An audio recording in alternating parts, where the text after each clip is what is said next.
Hello guys, magandang umaga sa lahat. Ayan, meron po tayong order. Ayan, customer na naman po from Toril, Davao City.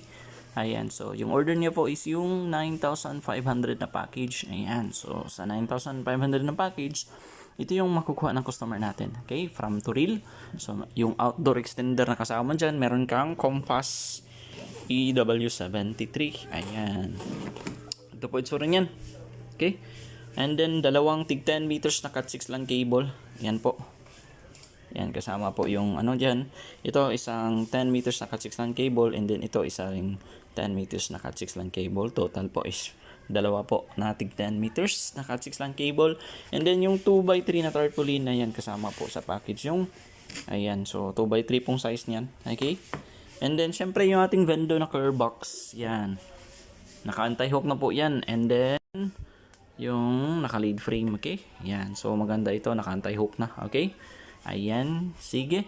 Try natin, mag-connect dyan sa outdoor extender ng customer natin. Okay? So, Vendo pala. Okay? So, yung coin slot, tumatanggap yan ng bago at saka lumang coins. Ayan. Sige.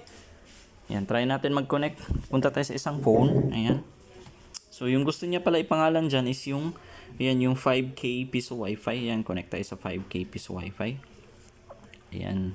A few seconds, syempre magpa-pop up yan sa customer portal. Click natin yung vendor rates kung gusto tignan yung rates. Ayan, so ito yung default rates. Pwede yan baguhin sa admin panel mismo ng vendor. Okay? Ayan, so kung gusto na maghulog ng coins, click natin yung insert coin button. Yung color red na yan sa portal. Ayan. You can now start inserting coins. This machine Hulog ako ng 20 peso coin. Ayan. 10, avoid dropping them all at once or quickly. So it And can then count yung your coins lumang 10 peso coin. You can now start inserting coins. Ayan. This machine accepts Tapos yung bagong 10 peso coin. Ayan. avoid dropping them all at once or quickly. Yung bagong 5 peso coin na Nonagon. You can now start inserting coins. Yung bagong 5 peso coin na 5, 10, circle. Ayan. avoid dropping them all at once or And then yung lumang 5 peso count coin. your coins properly. You can And now then start last one is yung dalawang bago at saka lumang 1 peso coin. So dapat 57 yan. Hulog ka na yung dalawa. Okay. Ganyan. And then coins properly. ayan, 57. Tama yung pagbasa ng coin slot. Yan. Click natin yung done. Kapag wala nang ihulog ng coins, yan, may done dyan. Click natin yung done. Ayan. A few seconds, siyempre, magpa-pop up, mag-exit ka, and then lalabas yung connected na. Yan sa taas. Yan. Try natin mag-play ng video para makita ng customer natin na gumagana yung Vendo. At makita nyo rin na yung Vendo ng Barya Wi-Fi gumagana po. Okay? Ayan. Sige. Play tayo. Ayan. Ng isang video. Ito lang yung You know what I have not found yet are lashes.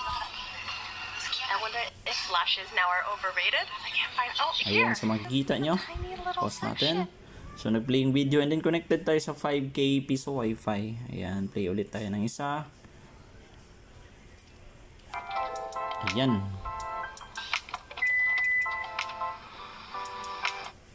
Ayan, okay.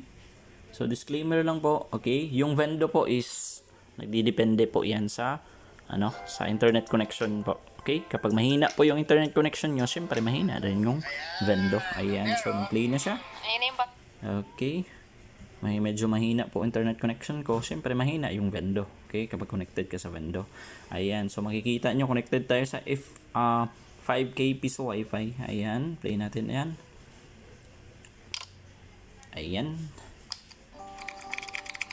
Okay, nag-play ulit yung Vendo. So, meaning gumagana po yung Vendo natin.